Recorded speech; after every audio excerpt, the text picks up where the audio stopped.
You wake up in the middle of the night to hear someone calling your name. The voice is familiar, but something about it is just slightly off. Would you answer? We should have turned back when we saw the sign. It was barely visible, hidden behind overgrown branches and covered in rust. The words had faded, but I could still make out the warning underneath. No camping beyond this point. Someone had scratched out the rest. Looks like a challenge, Darren grinned, shouldering his backpack. Come on, guys. If we turn back now, we'll look like cowards. Lena rolled her eyes. Or we could just be smart for once. Smart is boring, Eric added. We're already out here.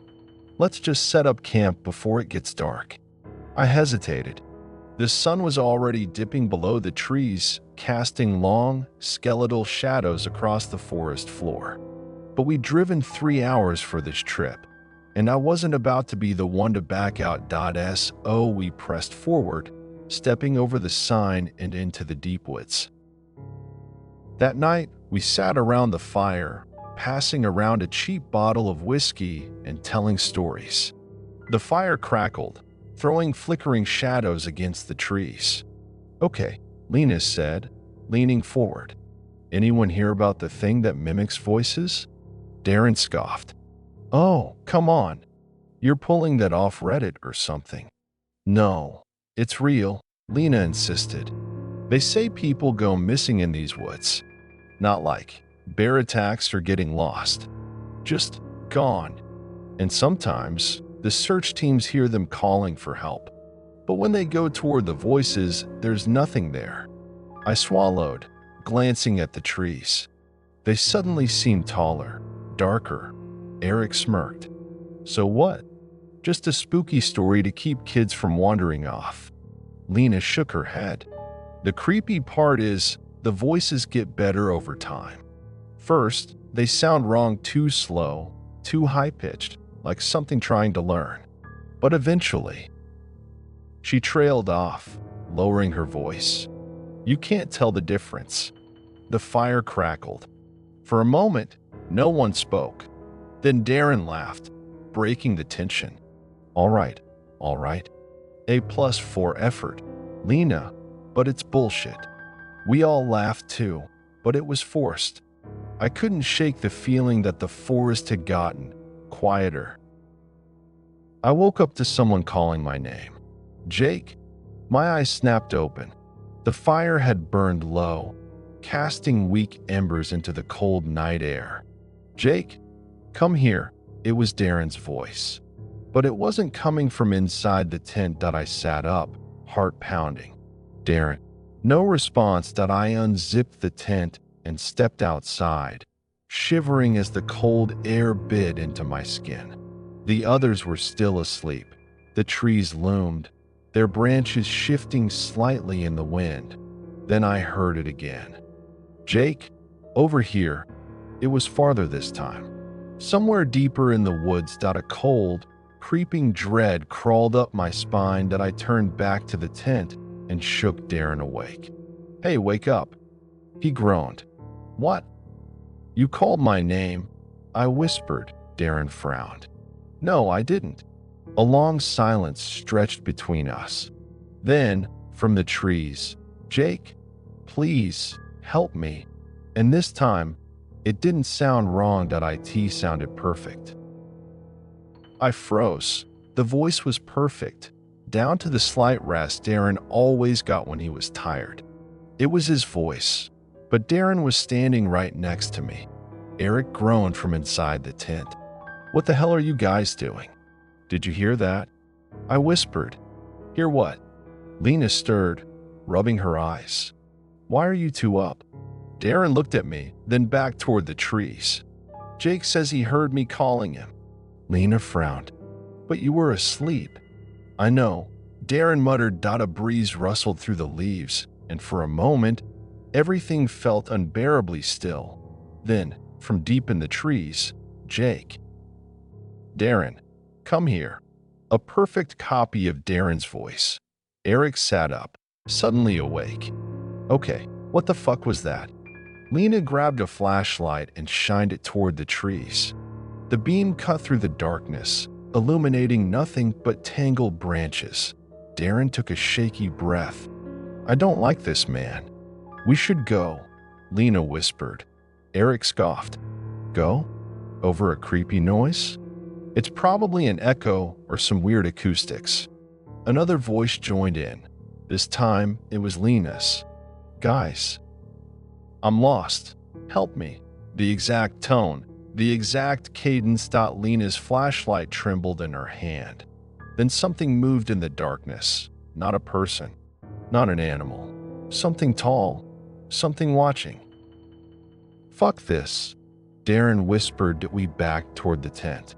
None of us spoke. None of us turned our backs to the trees. The forest had fallen into a suffocating silence. No wind, no insects, just waiting.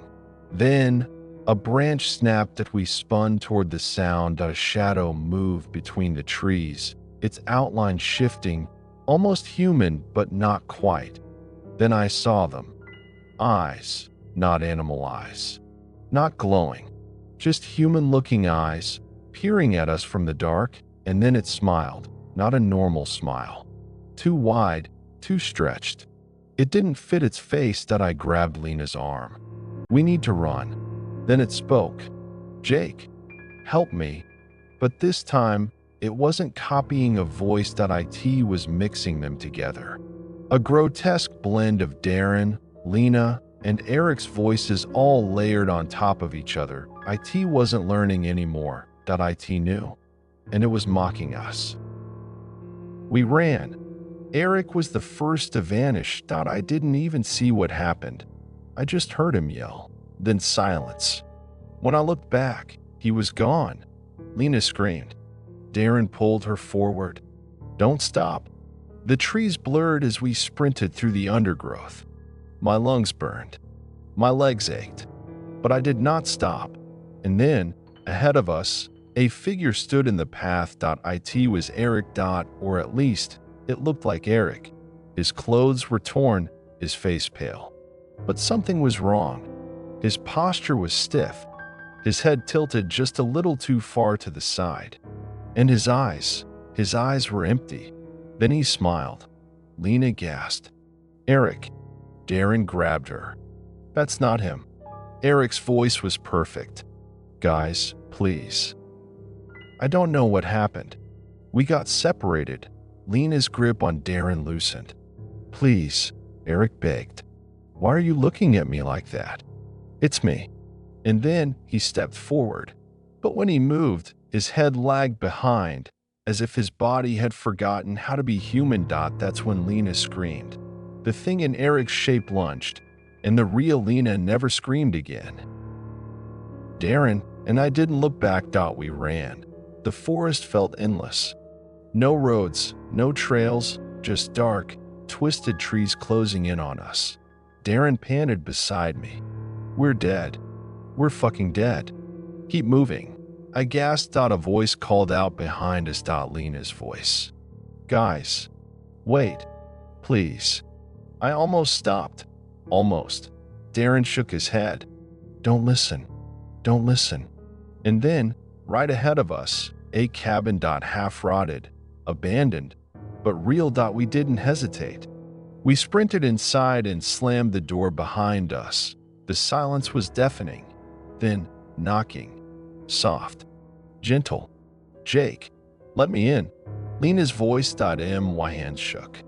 Darren backed away from the door. Then, another voice. This time, it was me. "Come on, Darren," my own voice whispered from outside. "Open the door." Darren turned to me, wide-eyed. "Jake, that's not me," I whispered. But the way he looked at me, like he wasn't sure anymore, it made me realize something. We weren't going to make it. Darren didn't last much longer. I don't know how they got him. 1 second, he was standing by the boarded-up window. The next, he was gone. No noise. No struggle. Just gone. And then I was alone.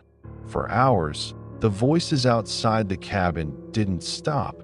Darren, Lena, Eric, me, Jake, please help me. Jake, it's me, Jake. It didn't stop until morning. And when the first light touched the trees, I ran. I didn't stop. I didn't breathe. I just ran. I found the road. I found my car. I drove like a madman, heart pounding, hands shaking. The voices were gone.